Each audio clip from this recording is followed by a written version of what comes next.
Yasmin loves almost everything about her feline friends. We're really close to them. Litter boxes all over the house for them, so they're comfortable. But the litter boxes were starting to make her feel a little boxed in. The old litter box was not pleasant to clean. Everything kind of piles up in there even when you scoop it out regularly. It's a lot of gross. To limit the yuck factor, Yasmin found another way. The cats desire disposable litter boxes.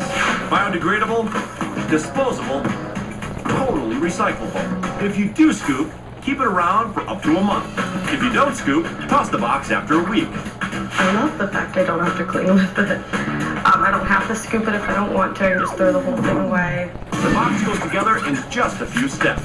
The top is a second box turned upside down. You just kind of interlock the handles really easily. As for the cats, they're converts.